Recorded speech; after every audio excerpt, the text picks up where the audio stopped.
आपके पास ethanoic acid है जिसको CH3COOH बोलते हैं। इसमें आप NaOH के साथ अगर आप इसको ट्रीट कराएंगे तो ये sodium salt of carboxylic acid बन जाता है।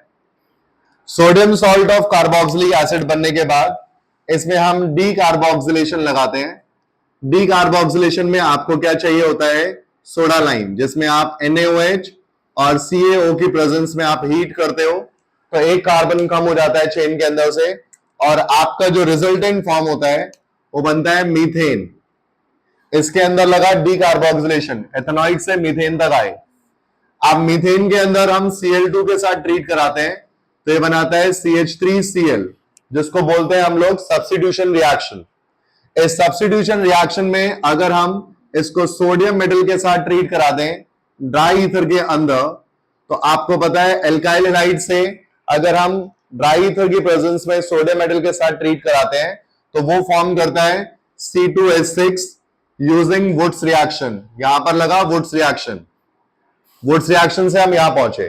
ठीक कहता है वुड्स रिएक्शन से जब आप वहां पहुंचे C2H6 में, इसको फिर से Cl के साथ ट्रीट करा दो, फिर से सब्स्टिट्यूशन रिएक्शन बनेगा और C2H5Cl बनेगा।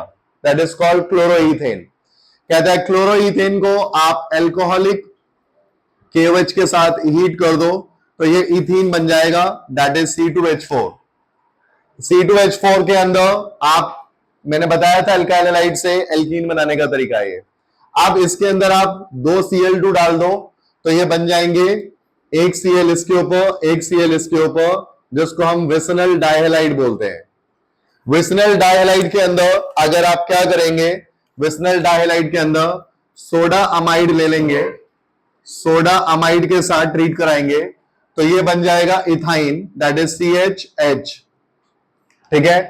और इथाइन पे जब आप पहुंचे तो आपको पता है इथाइन के अंदर रेड हॉट आयरन ट्यूब डालना होता है इसको 873 केल्विन पर, तो ये क्या फॉर्म कर देता है? बेंजीन। क्या फॉर्म कर देता है? Benzene. I repeat, carboxylic acid में NaOH डालकर sodium salt of carboxylic acid बनाया। Sodium salt of carboxylic acid को जब हम सोडा अमाइड के साथ ट्रीट कराते हैं, ठीक है, सोडा लाइम के साथ, तो यहां पर ये जो मीथेन बना है ये बिकॉज ऑफ डी कार्बोक्सिलेशन बना है।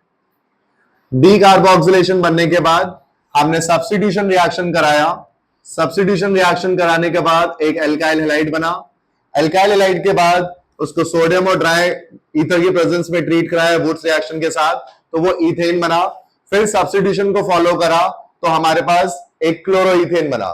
फिर एल्कोहलिक KOH, जिसमें एल्काइल हैलाइड टू एल्कीन बनाने का तरीका होता है एल्कोहलिक KOH के साथ, तो ये एल्कीन बना। फिर हमने इसके अंदर Cl2 डाला, आप Br2 भी डाल सकते थे तो यहाँ पे 2 Br लग जाते हैं।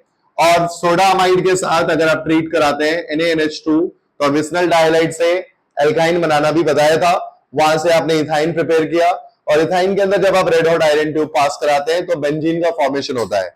ये एल्केन, एल्कीन और एल्काइन में जो भी आपने पढ़ा था उस सब का समराइज करता है ये क्वेश्चन।